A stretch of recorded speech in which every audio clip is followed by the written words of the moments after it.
네, 안녕하십니까. 지혜로운 삶을 위한 실용주어 오늘 강의를 시작하도록 하겠습니다. 오늘은 지산겸에 대해서 알아볼 건데요. 한마디로 요약하면은 지혜로운 겸손이라는 얘기죠. 겸손할 겸자를 사용하고 있는데요. 먼저 이 괴상을 먼저 알아보도록 하겠습니다. 보는 바와 같이 왼쪽에 괴상 두 개의 괴가 합쳐져 있는데요. 6개의 효로 구성이 되어 있죠. 위는 땅이고 아래는 산이죠. 그러니까 높은 산이 땅 밑에 파묻힌 모습이다. 한마디로 요약하면 벼가 익어 고개를 숙이는 모습이다라는 거죠. 겸손으로 사람을 이끌어주고 도와준다라는 오늘 이 괴입니다. 먼저 이 지산겸의 본문을 좀 같이 한번 알아볼 텐데요. 우리 시청자 여러분들도 따라 할 수 있으면 따라 하시면 좋을 것 같습니다. 겸은 형하고 군자 유종이다. 겸겸 군자는 용섭대천하고 길하다. 명겸은 정하고 길하다. 로겸은 군자 유종하고 길하다. 무불리는 희겸이다. 불부 이기린 하면 이용침벌하고 무불리하다. 명겸은 리용행사하고 정읍국이다. 이 본문을 같이 알아봤는데 여전히 어렵죠. 다시 한번 말씀드리지만은 이 주역은 고도의 은유법으로 서술을 해놓은 것이죠. 자, 그러면 이거를 직접 한번 해석하고 풀이하는 내용으로 한번 알아보시자고요. 자, 겸은 형의 시절부터, 그 형의 시절이라는 거는 한참 성장하는 시절을 얘기하는 건데요. 이 형의 시절부터 배우는 군자의 유종의 미다. 군자가 마지막으로 갖춰야 될 아름다움이다. 이렇게 보시면 될 것 같고요. 또 겸손하고 또 겸손한 군자는 큰 강을 건널 때 이롭다. 그 다음에 속에 겸손은 끝내 길하다라는 뜻입니다. 자, 수고로워도 겸손한 로겸이죠. 수고로워도 겸손한 군자는 유종의 미를 거두어 길하다. 휘겸, 그러니까 엄지손가락 같은 겸손이 이롭지 않음이 없다. 라는 내용이고요. 이웃과 더불어 부를 누리지 않는다. 침범을 해도 이로우며 불리할 것이 없다. 침범을 한다는 얘기죠. 명겸으로 군사를 동원해서 읍국을 치는 것이 이롭다. 역시 이 해석이나 풀이도 굉장히 어렵습니다. 해서 오늘 지산겸이 주는 지혜로운 이 핵심적인 내용을 가지고 말씀을 좀 드리도록 하겠습니다. 겸손 중에 최고의 겸손은 겸이죠. 이 겸손이 두 개가 뭉쳐져 있는 거죠. 그러니까 이 최고의 겸손을 갖춘 군자는 큰 강을 건너 위대한 일도 해낼 수 있다. 이런 의미인 거죠.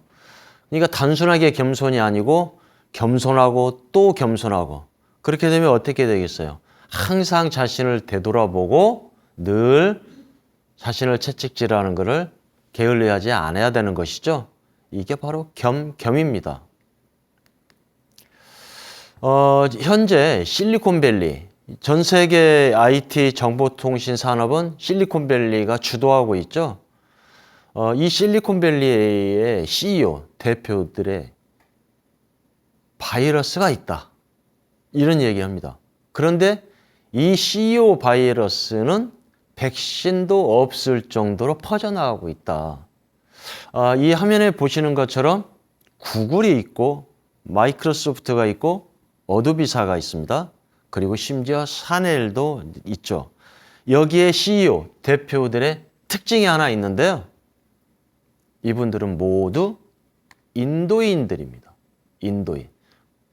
구글의 순다 피차이, 마이크로소프트의 나델라 사티아, 이런 사람들이 전부 다 인도 사람들이라는 거죠.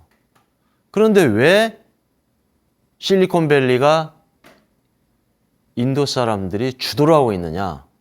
많은 옆에 있는 사람들의 증언에 의하면 굉장히 겸손하다. 이분들은. 겸손하다. 그래서 겸손과 실력을 갖추면 굴지의 이런 세계적인 회사의 CEO들도 할 수 있다. 최근에는 이 샤넬의 CEO도 여성인데 이 인도 여성분이 샤넬 CEO로 취임을 했죠.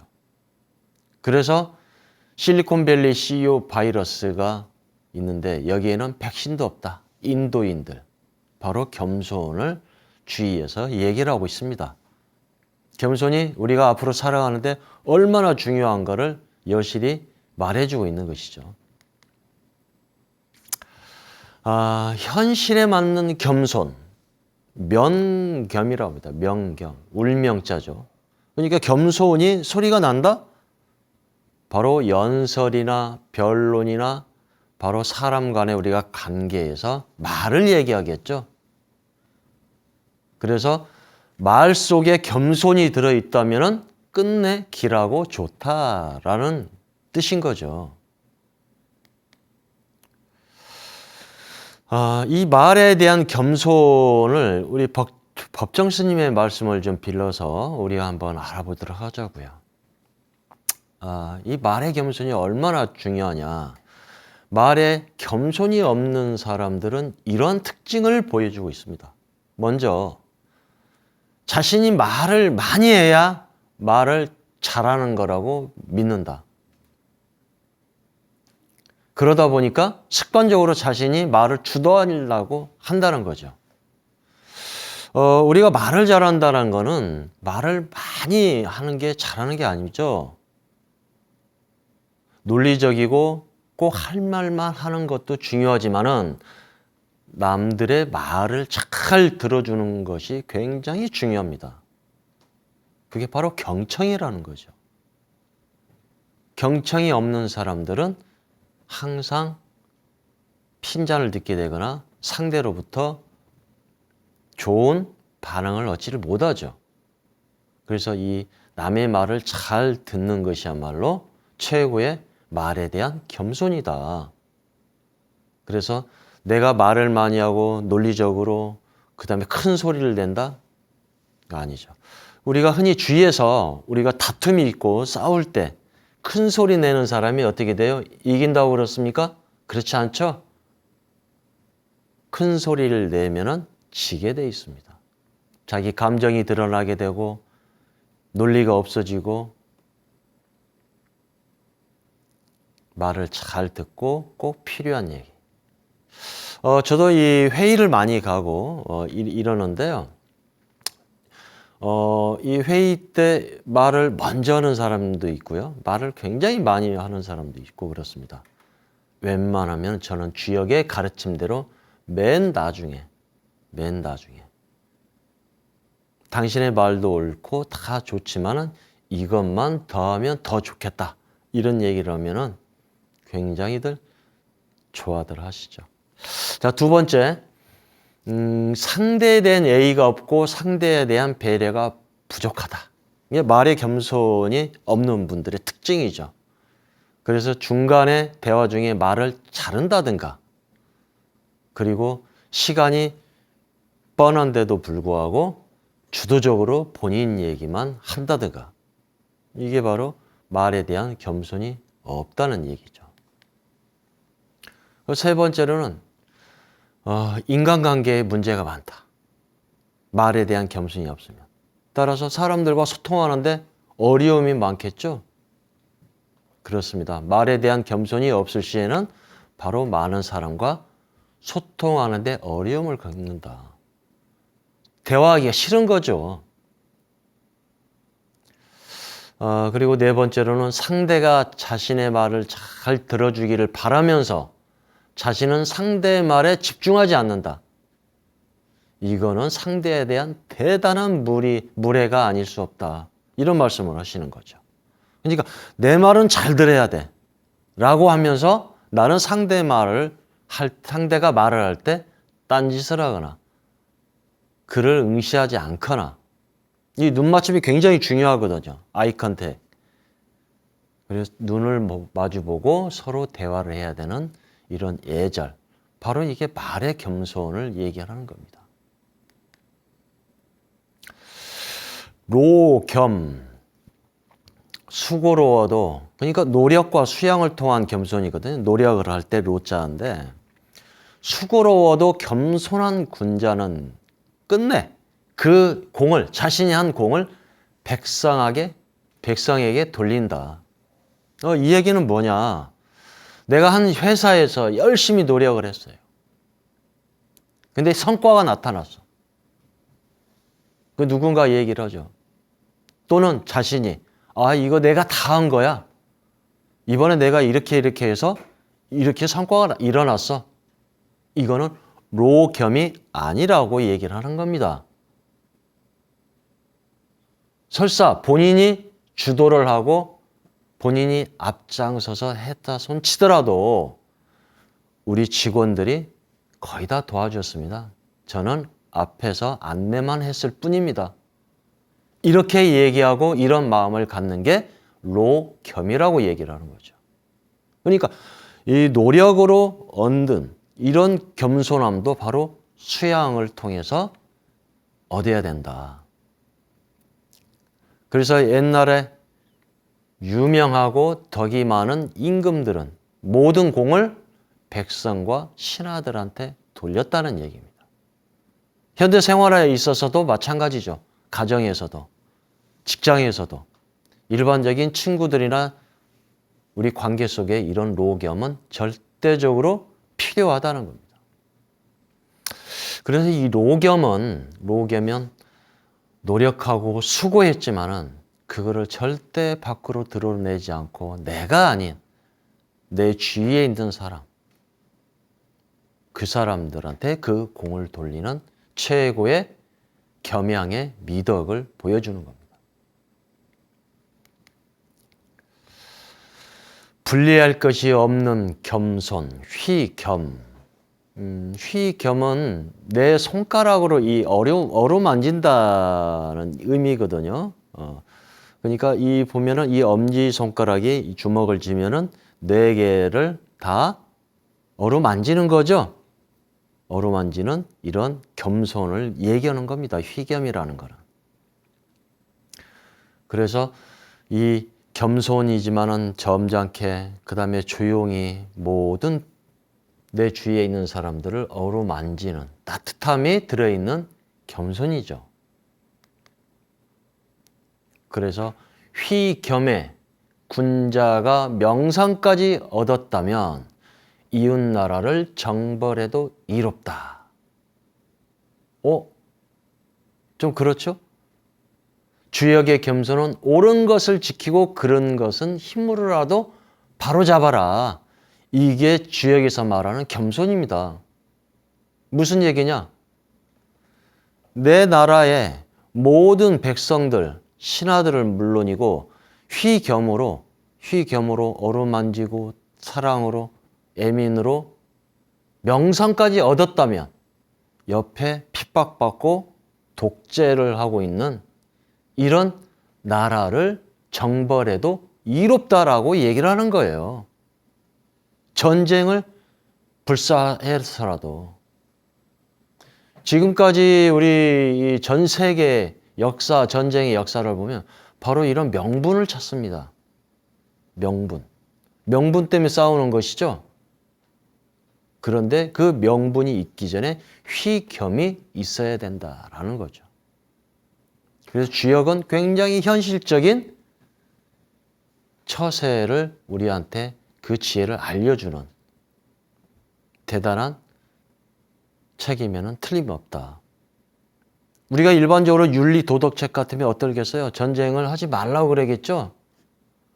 평화를 지향하고. 그러지만 이 주역은 이웃을 정벌해도 좋다라고 얘기를 하는 겁니다. 평화롭지 않기 때문에 평화를 얘기하는 거고 사랑을 다 하지 않기 때문에 사랑하라 그러는 거고 그런 거죠. 우리 원래 인간이 그렇습니다. 인간이. 그렇기 때문에 이왕이면은 이웃 나라를 정벌해서라도 그들한테 따뜻함을 주어라. 이런 얘기를 가감없이 주에게서는 말하고 있는 거죠. 자, 지상겸에서 배우는 지혜, 요 내용들은 꼭 한 번씩 우리 시청자 여러분들이 외워놓으시면 굉장히 좋을 것 같습니다. 그래서 겸손은 먼저 어려서부터, 형의 시절부터 익히고 수행하는 마지막 덕목이다. 그래서 따라서 한번 해보시면 좋을 것 같아요. 최고의 겸손은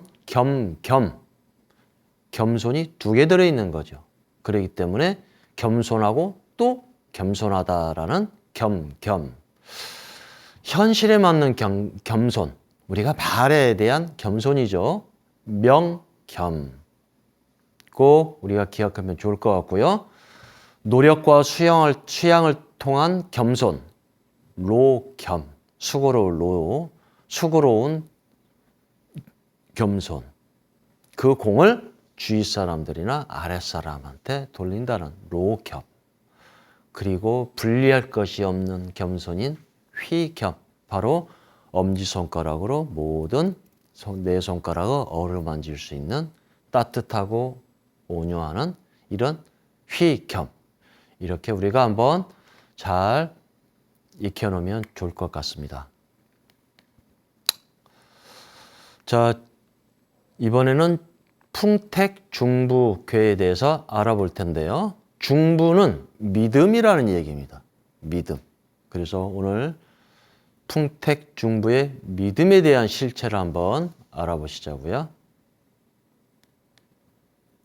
먼저 이 괴상을 보면은 위는 바람입니다.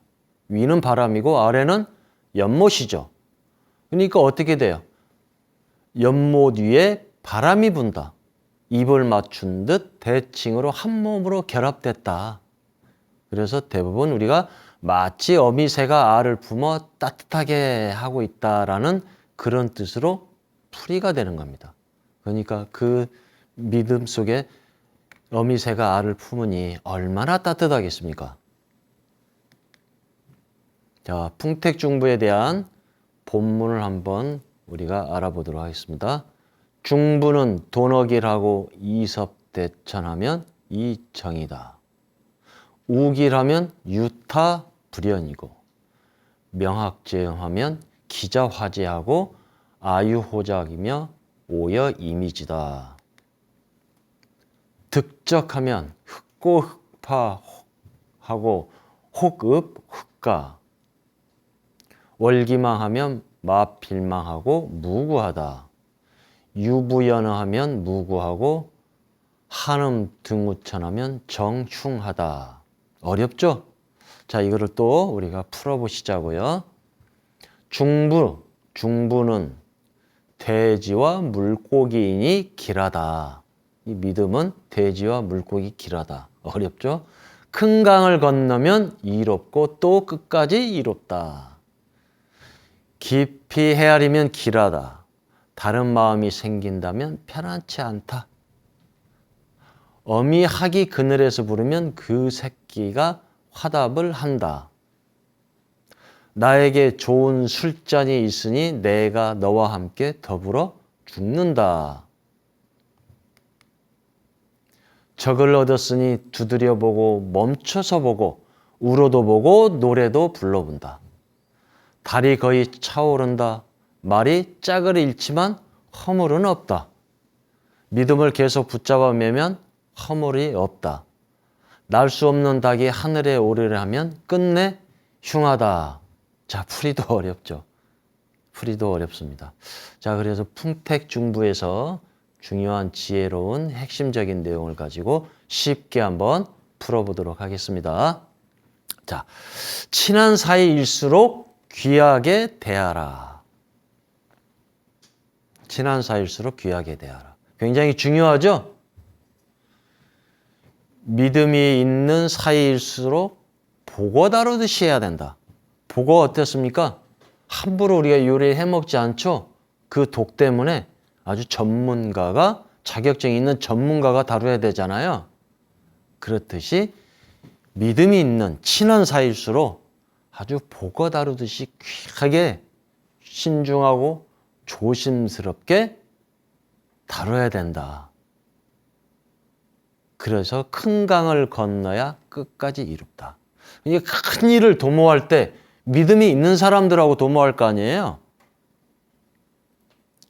아주 친하고 내 속마음을 모두 다 드러낼 수 있고 서로를 알 수 있는, 그런데도 보고 다루듯이 아주 신중하고 조심스럽게 다루라고 얘기를 하는 거지 않습니까? 그래야만이 큰 강을 건널 때 이롭다. 큰 일을 도모해도. 이런 지혜의 말씀을 전해주고 있는 거죠. 자, 이번에는 사이토 시케타의 이 유쾌한 카리스마 중에서 이게 내용을 좀 살펴볼 건데요. 한번 읽어보겠습니다. 익숙한 사이. 자, 친한 사이일수록 A가 중요하고, 친한 사이일수록 A가 중요하고, 사람을 사귈 때도 적절한 거리를 유지하는 것에 신경을 써야 된다. 자, A가 중요하다고 하는 거는 우리가 다 이미 알고 있죠? 그 다음에 사람을 사귈 때도 적절한 거리를 유지하는 게 굉장히 중요합니다. 제가 그런 경우를 많이 봐요. 저 역시도 때로는 그런 경우가 있는데, 사람이 좋으면 너무너무 좋잖아요. 처음에는 편안하고 좋다 그래요. 근데 이게 익숙해지죠? 익숙해지면 편안함을 넘어서 함부로 대하게 되는 그런 경향이 저 스스로도 가끔씩 느낍니다. 그런데 사람이 까칠하고 뭔가 이렇게 접근하기 어려운 사람들을 보면은 거리가 자연스럽게 일단 유지가 되죠. 예의가 자연스럽게 어쩔 수 없이 생기고, 물론 친함이나 믿음은 없죠. 이 굉장히 사람을 사귈 때 이 부분들이 굉장히 어려운 것 같아요. 그래서 이 두 가지가 그래서 굉장히 어렵지 않느냐. 아주 친하고 할수록 예의가 중요하고 거리가 유지하는 거 굉장히 중요한 부분이다. 이 얘기하는 거고요. 누구나 다른 사람이 침범하지 않았으면 하는 개인적인 영역이 있기 때문이다. 바로 사생활이죠.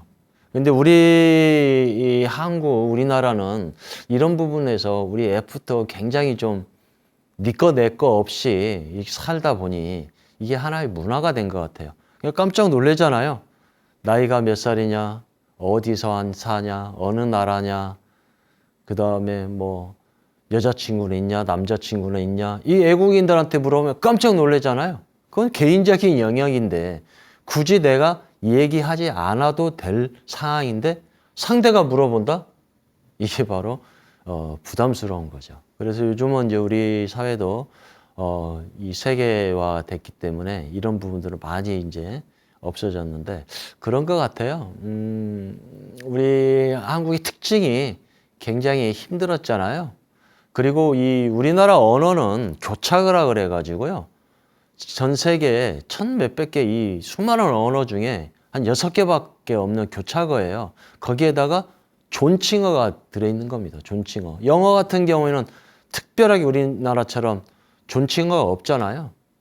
그래서 처음 만나면 이 사람을 말을 놓아야 되는지, 말을 높여야 되는 건지 먼저 가늠해 봐야 되는 거고, 그 다음에 우리는 이거 계급을 많이 따지죠. 현대사회에서도 계급이 없다고 얘기하지만 보이지 않는 계급이 있어서 없다고 얘기하는 것인지 이 부분들은 한번 생각해 봐야 될 문제일 것 같고요. 이 사람을 무시해야 되는 건지 아니면 존중을 해줘야 되는 건지 이 부분들을 가늠하는 이 무의식이 있지 않느냐 이런 생각도 한번 해봅니다.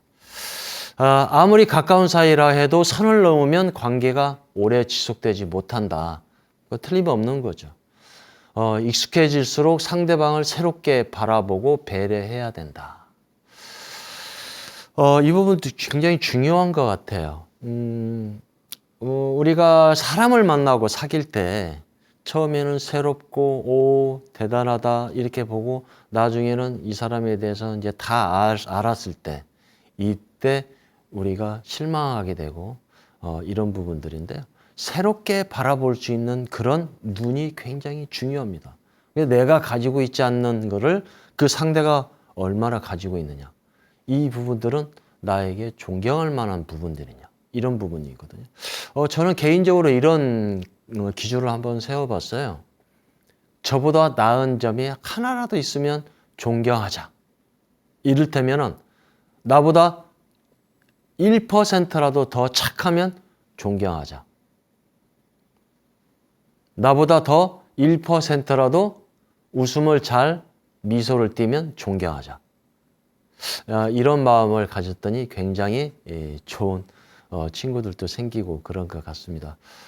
그래서 상대방을 새롭게 바라보고 배려해야 되는 거는 틀림없는 것 같아요. 사랑이라는 것도 그런 것 같습니다. 이해인 것 같아요. 이해. 바로 이해가 이 배려로 되는 건데요. 일반적으로 그렇죠. 사람의 모든 거가 다 완벽할 수 없잖아요. 그래서 다중지능이라고 있습니다. 다중지능. 우리 인간이 가지고 있는 지능 중에 IQ 말고 7가지 또는 요즘에 8가지로 표현하는데 특징의 지능이 있다는 거죠. 그래서 이 지능도 강점이 있고 약점이 있다는 겁니다. 사람을 사귀는 인간관계, 그 다음에 논리적인, 수학적인 거, 음악적인 거, 신체지능, 자연적인 거 이런 부분들이죠. 이를테면은 요리를 못한다. 그러면 논리적이거나 언어지능이거나 음악지능이거나 인간 친화지능이거나 이런 지능이 강점이 높은 거예요. 다만 그 부분이 약한 거죠. 그래서 이 배려라는 거는 있는 그대로를 이해하고 새롭게 봐줘야 된다는 거죠. 이 부분들은 약하지만 이 부분들은 굉장히 강하구나. 이렇게 보면 되죠. 시청자 여러분들도 그럴 겁니다. 나는 모든 게 완벽해. 이런 분들 없을 거예요. 나는 이런 부분들은 강하지만 이 부분들은 약해 라고 인정을 하고 상대도 그렇게 인정하는 순간에 이해하고 배려하게 된다는 거죠. 기업도 마찬가지죠. 충성도 높은 고객일수록 귀하게 돼야 됩니다. 고객은 언제든지 새롭고 언제든지 다른 회사로 갈 수 있다는 걸 늘 염두에 둬야 된다는 거죠. 특히 자본이 중심인 사회에서는. 자, 진실한 믿음은 서로 나누고 베푸는 모습이다.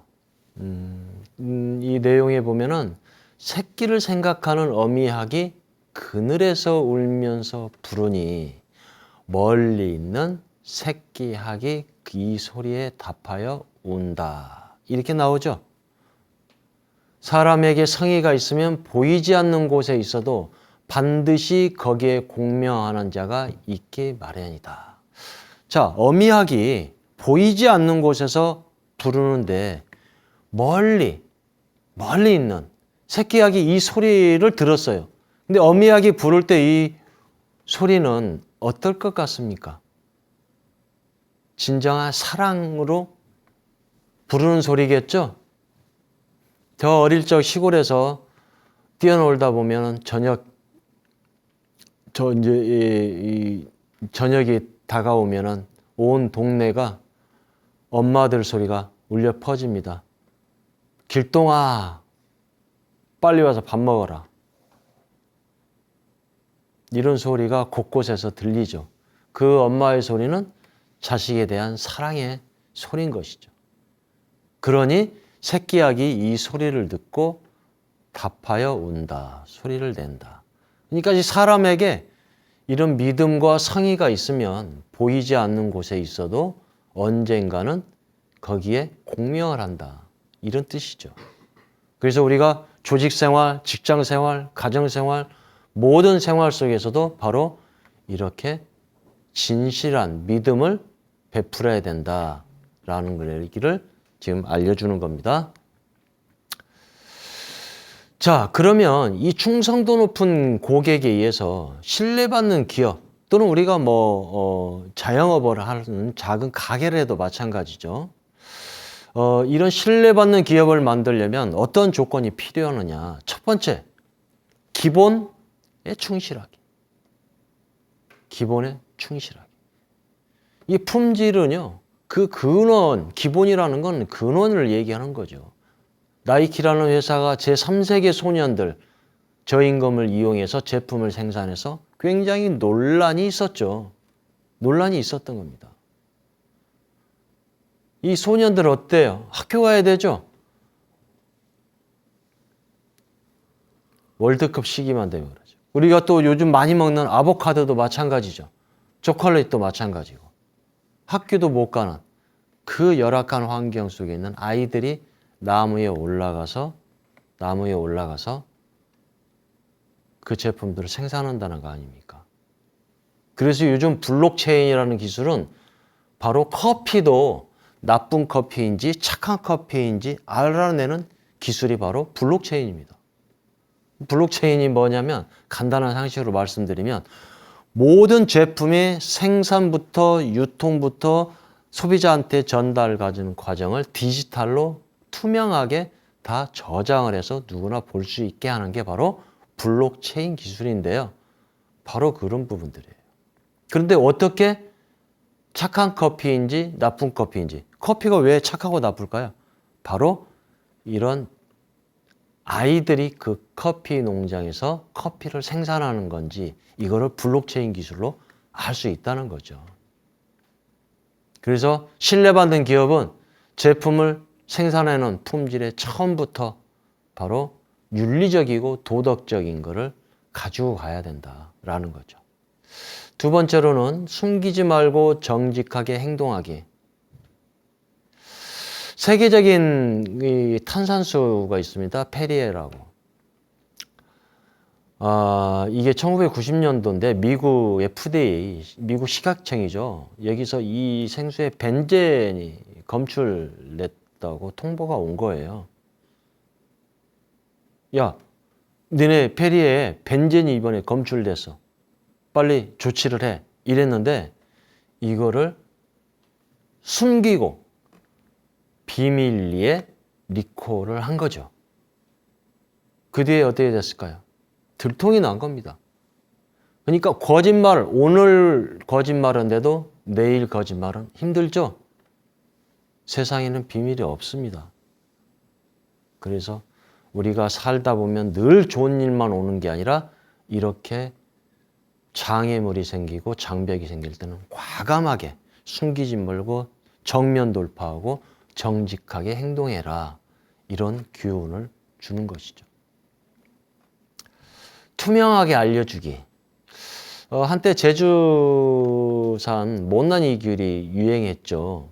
저도 요즘 이제 이 못난이 귤만 주로 지인을 통해서 사 먹기도 하고 그러는데요. 모양이 굉장히 안 예쁩니다. 안 예쁘지만은 굉장히 사랑을 받죠. 왜? 친환경으로.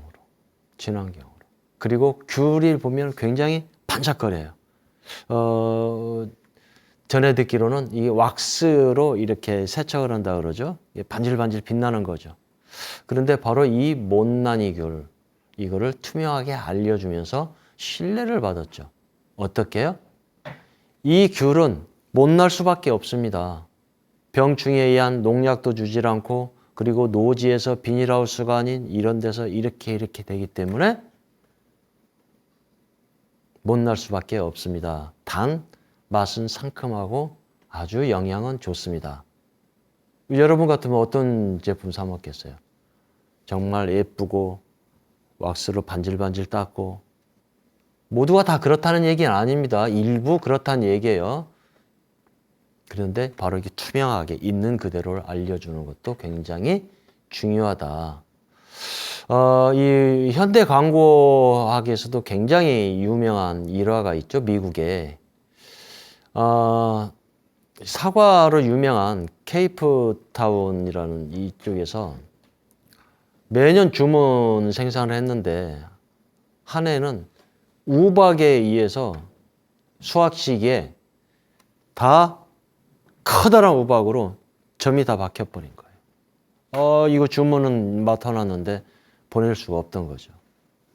그래서 고심 끝에 창의적으로 얘기를 한 겁니다. 편지를 썼어요. 이 사과는, 이 사과에 점이 있는 이유는, 상처가 있는 이유는 고랭지에서 크기 때문에 맛과 당도가 뛰어나다. 하지만 기후의 변화에 의해서 이런 현상이 나타났기 때문에 이거는 고랭지산 사과임에 틀림이 없다라고 편지를 보냈더니 주문이 더 폭주를 했다. 이게 1930년도인가 미국에서 아마 이런 것이죠. 그 다음에 묵묵하게 일관성을 가지기. 유한 킴벌리 같은 국내 아주 유명하죠. 1980년대부터 우리 강산 푸르게라는 캠페인을 전개를 했는데요. 굉장히 이 유한 킴벌리가 이 자연에 대한 사랑, 지속 가능한 이런 일관성을 보여줬죠. 소비자 목소리에 귀 기울이기. 대기업들 홈페이지를 보면 굉장히 볼거리가 많습니다. 그런데 간혹 보면 어떤 회사들은 소비자를 위한 게시판이 없죠. 왜냐하면 이 안 좋은 얘기가 있으면 안 되기 때문에. 그래서 때로는 이 홈페이지에 있는 고객을 왕입니다. 한마디로 그 얘기 아닙니까? 그런데 때로는 그냥 허언일 경우가 많이 있죠. 왜냐하면 우리가 많은 전자제품이든 자동차든 일상용품이든 사서 막상 문제가 돼서 회사한테 이거를 리콜이나 아니면 조치를 취해달라 할 때 이런 부분이 있는데요. 그래도 요즘은 굉장히 좋아졌죠. 소비자들의 권익이 많이 보장이 돼 있죠. 그래서 소비자한테 목소리를 정말 잘 기울여야 된다. 꼭 기업이 아닌 작은 가게도 그렇습니다. 자, 믿었던 사람에게 배신을 당했을 때 우리는 어떻게 해야 될 것인가? 바로 이 스티브 잡스와 에릭 슈미츠. 이 에릭 슈미츠라는 사람이 이 애플의 이사회에도 있었어요. 그런데 2009년 이렇게 자주 어울렸었는데 마지막에 그런 게 있었죠. 바로 애플이 이 아이폰을 만들어내자 구글도 안드로이드라는 OS 운영체제, 지금 우리가 쓰고 있는 스마트폰, 아이폰 말고 모든 스마트폰은 구글 거가 있는 거죠. 바로 스티브 잡스 입장에서는 배신이 된 거죠. 그것도 가장 친했던 애플에 같이 있었던. 근데 기업은 기업 논리상 그렇지 않습니다. 그래서 결국 이 안드로이드 제품이 전 세계에 가장 많이 퍼져 있던 거죠. 스티브 잡스가 결국 그 숫자 싸움에서는 승리하지 못했지만 지금은 가장 영업 이윤이 많이 나는 회사가 애플이 된 거죠. 또 하나 재밌는 것은 빌 게이츠하고도 굉장히 서로 좋지 않았습니다. 배신이라고 생각했었고. 그런데 스티브 잡스가 다시 돌아와서 애플에서 CEO를 할 때 빌 게이츠가 또 투자를 해줬죠. 영원한 동지도 영원한 적도 없다라는 걸 보여주고 있는 것입니다. 그 다음에 멀티태스킹의 배신. 이 얘기는 무슨 얘기냐면 우리가 여러 가지를 같이 할 수 있다는 거 좋다 그러는데요. 이게 집중력을 해치는 겁니다. 그래서 멀티태스크라고 그래서 멀티야 이러면 굉장히 좋다 그러는데 사실은 우리한테 안 좋다. 스탠퍼드 대에서 이게 샌프란시스코 대하고 같이 공동으로 연구를 했는데요. 청소년들한테 연구를 해본 결과 뇌파 EEG라 그러죠. 그래서 이게 심할 경우에는 치매와 비슷한 상태에도 이른다. 그러니까 우리가 알고 있는 진실이라고 생각했던 게 때로는 진실이 아니고 더불어서 더 안 좋더라. 일종의 지적인 배신일 수도 있는 것이죠. 자, 풍택 중부는 이 일의 성취를 눈앞에 두었는데 믿고 의지하던 동방자가 사라졌다. 그런데도 허물이 없다. 그래서 큰 일의 성취는 인간의 뜻과는 무관하고 그저 사람은 사람이 할 일을 할 뿐이고 모든 것은 하늘의 뜻을 따를 뿐이다라는 얘기를 하는 거고요. 떠나간 사람을 원망하지 마라 이 얘기인데 이 미국에서 범죄 재범률이 있었는데요. FBI 관련 전문가에게 이 원인을 조사해 보니까 바로 그 원인이 엉망이라는 거죠. 엉망이라는 세상에 갇히면은 영원한 패자가 된다는 거죠. 그래서 FBI가 미국 정부가 전과자의 재범률을 줄이기 위해서 그 원망을 없애는 요인으로 하죠. 그렇죠. 우리가 원망을 가지고 사는 순간 우리는 그 세상 안에 갇히게 된다는 거죠. 자, 중부는 믿음입니다. 중용의 도를 따르는 믿음을 강조하는 거고요. 우리가 항상 무대 뒤에 있다고 생각하더라도 마치 어미약이 새끼약을 부르듯이 자신을 믿고 노력하면은 언젠가는 화답을 한다라는 그런 지혜를 주고 있기 때문에요. 내가 오늘 드러나지 않더라도 진실한 마음으로 그리고 나 스스로를 믿으면 언젠가는 아주 좋은 모습으로 드러내게 된다라는 그런 의미입니다. 그래서 오늘은 나를 믿는 풍택중부를 끝으로 강의를 마치도록 하겠습니다. 다음 시간에 뵙도록 하겠습니다.